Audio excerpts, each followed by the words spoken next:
समस्त झारखंड वासियों को जोहार। आज मैं अपने संघर्ष के साथियों को कुछ बताना चाहता हूं, जिस कारण मुझे आज बोलना पड़ा। आज दुष्यंत कुमार की एक गजल से अपनी बात शुरू करता हूं। सिर्फ हंगामा खड़ा करना मेरा मकसद नहीं, सिर्फ हंगामा खड़ा करना मेरा मकसद नहीं, मेरी कोशिश है कि ये सूरत बदलनी चाहिए। आज यह दीवार पर्दों की तरह हिलने लगी, शर्त लेकिन थी कि ये बुनियाद हिलनी चाहिए। तेरे सीने में ना सही, मेरे सीने में सही, हो जहां भी आग, लेकिन आग जलनी चाहिए। गजब का लोकतंत्र है। भारत एक ऐसा लोकतांत्रिक देश है जहां रिक्शा चालक से लेकर प्रधानमंत्री और राष्ट्रपति तक को बोलने की अभिव्यक्ति है। लेकिन इस अभिव्यक्ति की आजादी कहां तक उसकी सीमा है, इसे हमें जरूर सोचना पड़ेगा। पिछले 2-3 दिनों से जिस नेता के बयान की सर्वत्र निंदा हो रही है और उन्हें माफी मांगनी पड़ी, तो उनके द्वारा माफी मांगना बेहद शर्मनाक बात है। और तो और इंडिया ने उन्हें पीएम का चेहरा बताया है कि लोकसभा के चुनाव में पीएम के बतौर इनका नाम सामने लाया गया। मैं पूछता हूं, इस लोकतंत्र में तो अंगूठा छाप भी नेता बन जाता है, और वह अंगूठा छाप नेता यूपीएससी जैसी देश की सबसे बड़ी प्रतियोगिता परीक्षा से उत्तीर्ण होकर आईएएस आईपीएस बनने वालों को डील करता है। उस नेता को यह समझ नहीं आती कि यूपीएससी है क्या, कैसे लोग यूपीएससी क्रैक करते हैं, उनकी बुद्धिमत्ता क्या है, हमारी भाषा उनके प्रति कैसी होनी चाहिए, यह सब कुछ नहीं। मिली आजादी, आज से 8 साल के पहले का इतिहास यही रहा। मिली आजादी, पहनो खादी, कर जनता की धन बर्बादी, काटो चांदी। मिली आजादी, पहनो खादी, कर जनता की धन बर्बादी, काटो चांदी। तुम्हें किस बात का डर है, सारा हिंदुस्तान तो तेरे बाप का घर है। मैं न तो बीजेपी का पक्षधर हूं और न किसी पार्टी का। निष्पक्ष तौर पर मैं अपनी बात रखने में विश्वास रखता हूं।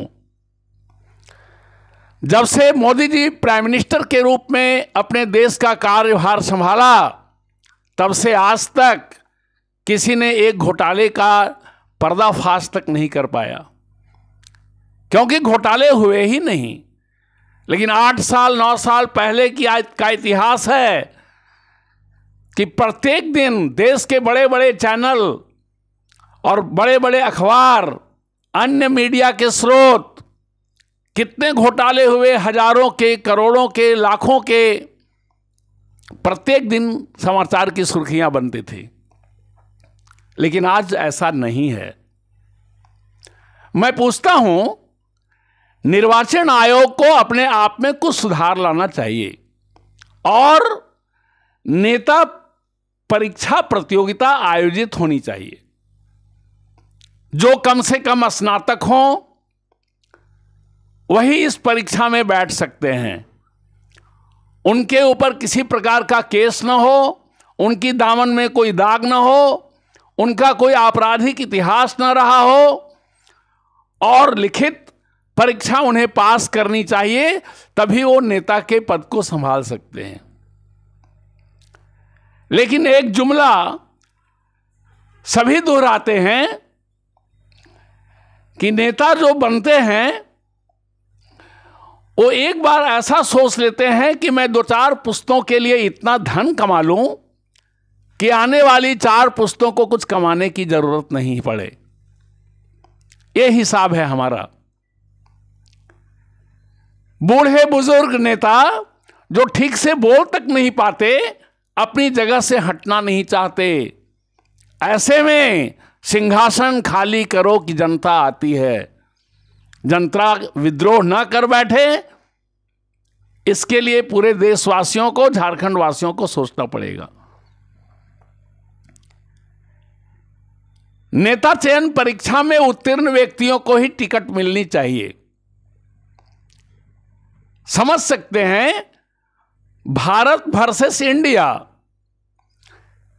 इंडिया ने जो मोदी को हटाने की मुहिम में जुटी है, इन राजनीतिक दलों के सबसे महत्वपूर्ण चेहरे नीतीश जी हैं, जो आज तड़प रहे हैं कि किसी तरह उन्हें एनडीए में जगह मिल जाए। लेकिन 2-3 दिन पहले के उनके बयान ने केवल उन्हें नहीं, पूरे बिहार को शर्मसार करके रख दिया। और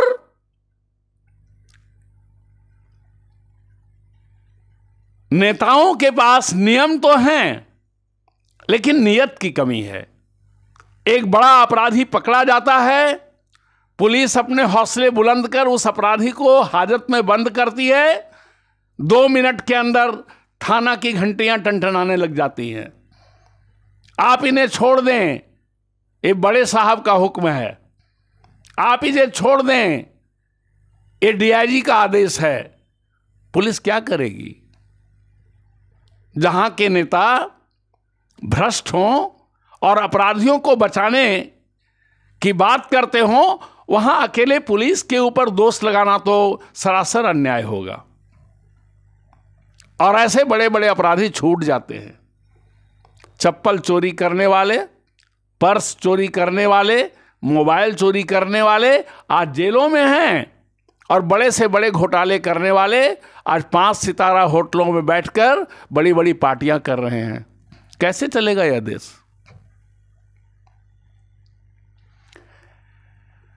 नेताओं की एक बात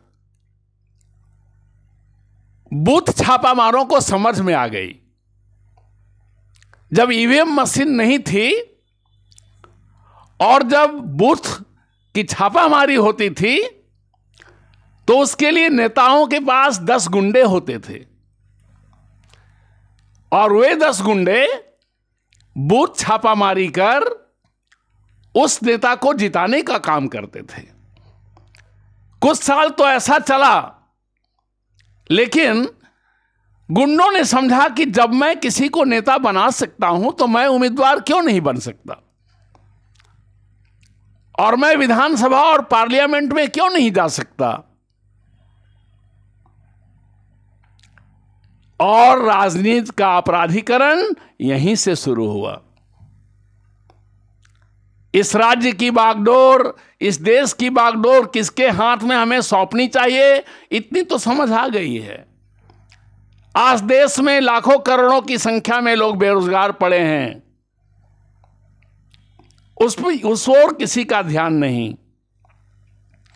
लेकिन जब विधायकों को और सांसदों को अपना वेतन बढ़ाना हो, अपनी सुविधाएं बढ़ानी हो, उसमें मेजे थपथपाकर सभी लोग एक साथ समर्थन करते हैं। बाकी के मुद्दों में संसद नहीं चलने देते। उन्हें पता ही नहीं कि एक दिन के संसद का खर्च क्या पड़ता है, और देश को कर चुकाने वाले लोग अपने खून और पसीने की कमाई से कर चुकाते हैं, और उस पर नेता गुलछर्रे उड़ाते हैं। अफसोस है।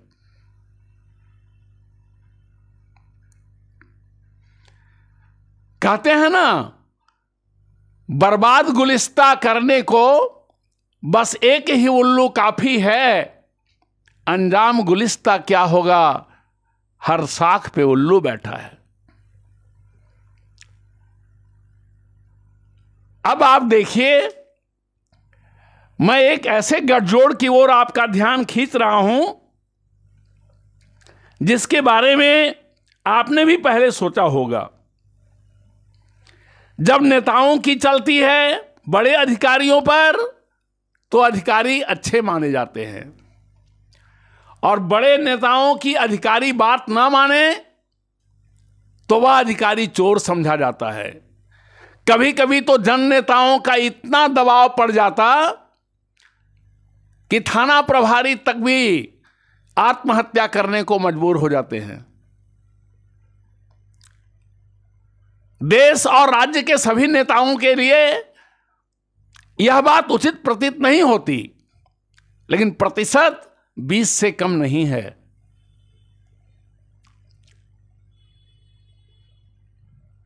संविधान में संशोधन की चल रही है आरी, तुम भी लूटो हम भी लूटें, लूटो पारा पारी। इस लूट को तो समाप्त करना ही पड़ेगा, और यदि इसे आज के नेता समय रहते नहीं समझ पाए तो उन्हें कठिन परिणाम भुगतने पड़ेंगे। जय हिंद।